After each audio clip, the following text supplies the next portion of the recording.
Bapak, Ibu, saudara-saudari yang dikasihi Tuhan Yesus, kita lanjutkan pembahasan kita dari meditasi ke kontemplasi pada bagian yang keempat ini. Kita akan melanjutkan pembahasan berkaitan dengan metode doa Gereja Timur, yaitu doa Yesus, di mana kita mengambil tema pada bagian keempat ini, yaitu cahaya mistik kekristenan Timur, ya. Jadi kalau kita berbicara mengenai hidup mistik Kristiani, maka kita perlu ingat bahwa mistik ini jangan dibatasi pada hal-hal yang mungkin bersifat lebih sempit pada masyarakat kita, berkaitan dengan mungkin klinik, hal-hal yang gaib, hal-hal yang supranatural, atau berkaitan dengan paranormal dan sebagainya. Jadi kata hal-hal ini harus dijauhkan dari pengertian mistik Kristiani. Jadi kalau kita berbicara dan gereja sepanjang zaman, baik di timur maupun di barat, berbicara tentang mistik Kristiani ini, maka sungguh-sungguh mistik Kristiani ini merupakan suatu pengalaman, ya. Jadi suatu pengalaman bukan hanya sebagai pengetahuan, tetapi suatu pengalaman yang lahir dari hubungan pribadi dengan Allah secara mesra dan mendalam, ya. Jadi suatu pergaulan yang mesra dan mendalam dengan Allah Tritunggal Maha Kudus. Jadi kemudian mistik Kristiani juga tidak dibatasi dengan hanya pengalaman-pengalaman mistik yang luar biasa, tetapi sungguh-sungguh berdasarkan hubungan atau pergaulan yang mesra dan mendalam dengan Allah Tritunggal Maha Kudus. Baik, sekarang akan kita lihat dan kita lanjutkan dalam hubungan dengan doa Yesus. Maka kalau kita berbicara tentang hidup mistik dalam gereja Timur, dalam kekristenan Timur, ini memang sangat erat dengan doa Yesus ini. Beberapa tokoh di antara para kudus gereja Timur yang kemudian berbicara tentang doa Yesus ini. Santo Yohanes dari Klimakus yang hidup pada tahun 580 sampai 650, beliau menyatakan, hendaknya doamu jangan berliku-liku, tetapi sederhana. Sepatah kata telah cukup bagi si pemungut cukai dan bagi si anak yang hilang untuk memperoleh pengampunan Tuhan. Jangan mencari kata-kata indah dalam doamu. Bukankah kerap kali kata-kata seorang anak kecil yang menggagap berhasil menaklukkan hati ayahnya? Janganlah kamu berpidato panjang lebar agar perhatianmu tidak terpecah-pecah karena sibuk mencari kata-kata. Hanya dengan sepatah kata si pemungut cukai telah berhasil menggerakkan kerahiman Tuhan. Demikian sepatah kata penuh iman yang diucapkan si penjahat disalib telah menyelamatkannya. Ya Tuhan, apabila Engkau datang sebagai Raja, ingatlah aku orang berdosa ini. Demikian kata-kata penjahat yang tersalib di sebelah Tuhan Yesus. Kemudian Santo Yohanes Klimakus melanjutkan, banyaknya kata-kata dalam doa kerap kali mengisi roh kita dengan gambaran-gambaran tak berguna, serta mencerai-beraikan perhatian. Sedangkan satu kata tunggal, yaitu nama Yesus, akan menghasilkan pemusatan perhatian ke dalam. Kesadaran atau ingatan akan nama Yesus hendaknya bersatu dengan pernafasanmu. Ya, ini yang diungkapkan Santo Yohanes Klimakus Jadi banyaknya kata-kata dalam doa akan membuat pikiran kita terpecah-pecah, tetapi satu kata tunggal yaitu nama Yesus akan membawa kita ke dalam keterpusatan. Kemudian nasihat lain yang diberikan seorang kudus lain, ini kemudian dikutip dari buku Kisah Seorang Peziarah atau dalam edisi Indonesia dengan judul Berdoa yang Tidak Kunjung Putus, yaitu dari seorang kudus Santo Simeon Theolobaru. Jadi beliau menasihatkan, duduklah sendirian dan ambillah sikap diam. Tundukkan kepala, tutuplah mata, bernafaslah dengan tenang, dan bayangkan diri Anda sedang menatap hati Anda sendiri. Sewaktu menghembuskan nafas, berkatalah, Tuhan Yesus Kristus, kasihanilah aku. Ucapkanlah dengan sedikit menggerakkan bibir Anda, atau ucapkanlah kalimat hanya di pikiran Anda.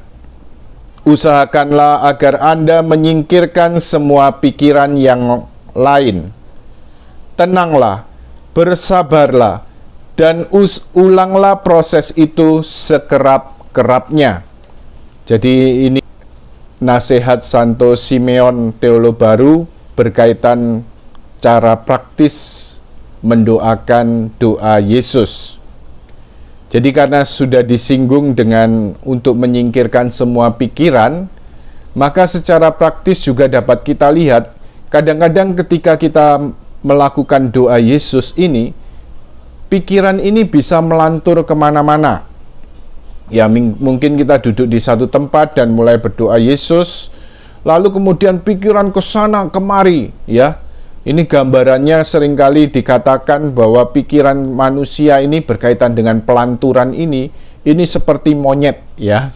Tidak bisa diam, lompat sana, lompat sini, makan ini, makan itu, ya. Lalu kalau enggak garuk sana, garuk sini, begitu ya, namanya monyet ya. Nah, tetapi kemudian satu hal yang perlu kita ingat, maka ketika menghadapi pelanturan-pelanturan ini, cobalah tetap tenang dan sabar. Jadi tidak usah jengkel, tidak usah marah karena telah melantur, tetapi kemudian ketika sadar sudah melantur, ya dengan tenang kembali coba mengarahkan hati, mengarahkan pikiran kepada nama Yesus. Dengan tenang kemudian mengulang-ulangi kembali nama Yesus menurut ritme pernafasan kita. Atau kalau pelanturan itu terlalu kuat dan mengganggu, coba kita bisa lakukan dengan buka mata sebentar. Anda bisa memandang, jadi di sini artinya juga fungsi barang-barang devosi ya. Jadi seperti salib, patung Bunda Maria atau patung Hati Kudus yang kita letakkan di tempat doa kita, ini juga dapat membantu. Di saat kita melantur, lalu kita bisa buka mata, lalu memandang salib, lalu setelah kemudian sambil memandang, kita coba terus untuk menyerukan nama Yesus. Lalu kalau pelanturan itu sudah mereda, kita dapat kembali menutup mata dan memulai doa Yesus kembali. Jadi untuk menyerukan nama Yesus dengan iman, harapan, dan kasih. Baik, kita lanjutkan saat ini mengenai buah-buah doa Yesus.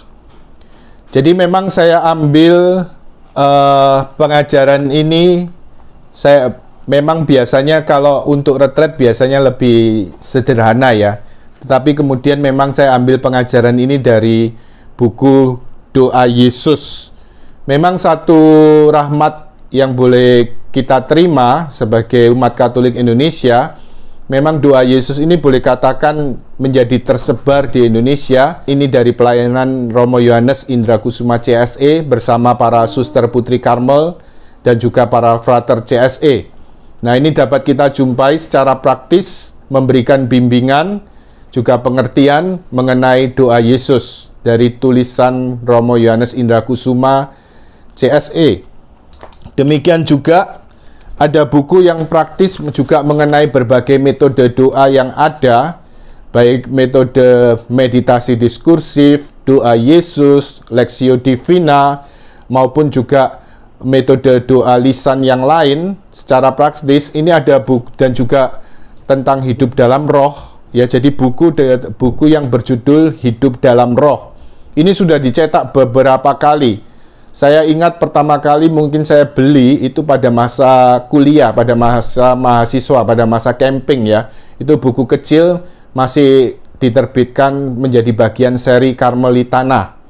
Lalu kemudian saya punya edisi selanjutnya, dan ini edisi yang terbaru setelah direvisi dan ditambahkan.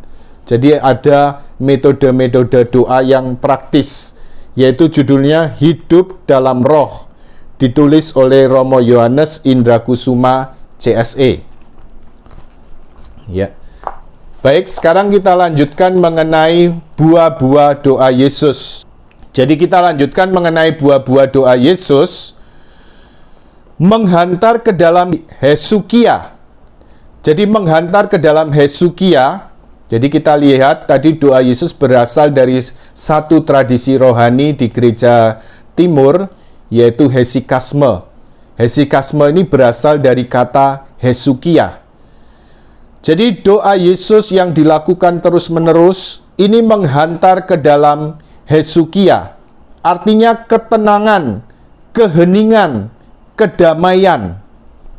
Jadi ketenangan, keheningan, kedamaian. Jadi satu hal, dengan terus-menerus mendoakan doa Yesus, kita semakin lama, ya, diharapkan dengan bantuan rahmat Tuhan, ya. Bahkan juga tidak jarang dari sharing-sharing orang setelah berdoa, melakukan doa Yesus, orang mengalami ketenangan dan kedamaian. Saya jadi teringat juga, ini agak keluar sedikit, ungkapan Santo Yohanes dari Salib. Jadi Santo Yohanes Salib mengungkapkan, seandainya dunia mau kiamat dan sekelilingmu menjadi kacau balau, tetaplah berusaha memelihara ketenangan dan kedamaian batin. Karena hanya dalam ketenangan dan kedamaian batin, engkau akan menerima solusi yang paling baik untuk dapat menghadapi segala situasi itu. Jadi penting sekali di sini tentang ketenangan dan kedamaian batin. Dan ini merupakan salah satu buah dari doa Yesus. Jadi ketika ada ketenangan dan kedamaian batin ini juga salah satu buahnya, yaitu apa? Mengatasi gejolak nafsu dan daya-daya batin. Ya, daya-daya batin itu apa? Yang terutama yaitu akal budi, ingatan, dan kehendak. Kemudian juga termasuk di dalamnya fantasi. Jadi artinya apa? Ya, segala pelanturan-pelanturan kita. Ya, memang selama kita hidup, bahkan Santa Teresa Avila pun mengungkapkan, bahkan sampai tahap pernikahan rohani pun orang masih bisa melantur, tetapi pelanturan itu sudah tidak mengganggu lagi. Tetapi dengan kemudian terus-menerus melakukan doa Yesus, ini selain mengatasi dan meredam gejolak nafsu, ini juga dapat membantu juga, artinya apa? Pengendalian terhadap daya-daya batin, akal budi, fantasi, ingatan, keinginan-keinginan, dan kehendak. Juga kalau kita pikirkan misalnya juga segala pengalaman traumatis, segala luka-luka batin yang bisa begitu menyakiti, ketika diingat akan membuat semakin sakit. Ya, sebenarnya yang rugi diri kita sendiri, ya. Tetapi dengan terus-menerus membiasakan doa Yesus, maka juga kami juga ada sharing-sharing, dengan terbiasa mendoakan doa Yesus, banyak orang juga mengalami penyembuhan dari luka-luka batin. Kemudian kita lihat buah-buah selanjutnya dari doa Yesus. Hesukia ini juga menjadi satu kondisi dan syarat untuk persatuan dengan Allah dalam cinta kasih. Persatuan cinta kasih dengan Allah ini sungguh-sungguh hanya anugerah dan rahmat Tuhan. Sedangkan Hesukia ini menjadi sarana persiapan, menyiapkan dan juga menjadi syarat serta kondisi mengkondisikan supaya orang, jika Tuhan menghendaki, orang dapat bersatu dengan Allah. Kemudian yang terpenting juga yang dapat kita lakukan dan kita terima dalam hidup kita sehari-hari, yaitu apa? Membawa buah-buah doa Yesus ini. Doa Yesus akan membawa kita pada kesadaran akan kehadiran Allah dalam lubuk jiwa yang terdalam. Kesadaran yang terus-menerus, ya, untuk terus menyadari nama Yesus, menyadari kehadiran Yesus. Jadi ini merupakan sarana efektif untuk hidup di hadirat Allah. Dan kemudian kita lihat lebih lanjut bagian terdalam dari cita-cita rohani para rahib gereja timur, ya. Jadi menghantar ke cita-cita rohani yaitu pengilahian. Ya, jadi pengilahian seperti yang dinyatakan oleh Santo Petrus sendiri dalam suratnya, yaitu di mana kita boleh ikut serta mengambil bagian dalam kodrat ilahi. Ada satu cita-cita rohani yang mendalam di kalangan gereja Katolik Timur yang mereka sebut dengan pengalaman tabur. Jadi mengalami transformasi seperti Yesus yang menampakkan diri di Gunung Tabor. Ini yang menjadi kerinduan para mistikus dalam gereja timur, ya. Jadi yang sungguh-sungguh merindukan untuk sungguh-sungguh boleh mengambil bagian dalam kodrat ilahi Sang Allah Putra. Ini beberapa hal yang dapat kita lihat mengenai doa Yesus. Kemuliaan kepada Bapa dan Putra dan Roh Kudus, seperti pada permulaan, sekarang, selalu, dan sepanjang segala abad. Amin. Dalam nama Bapa dan Putra dan Roh Kudus. Amin.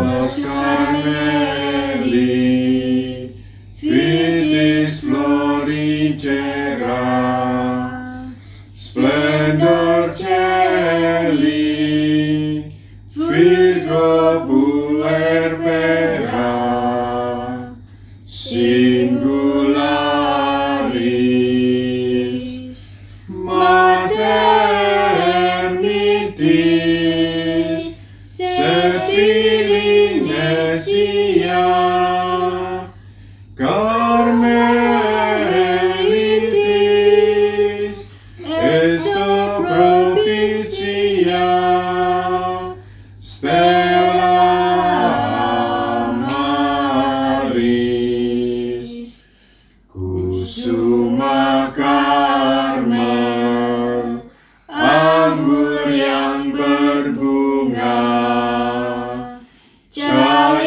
surga, perawan yang berputra, tiada tara, Bunda Allah, lembut tanpa noda, sudilah Bunda, lindungi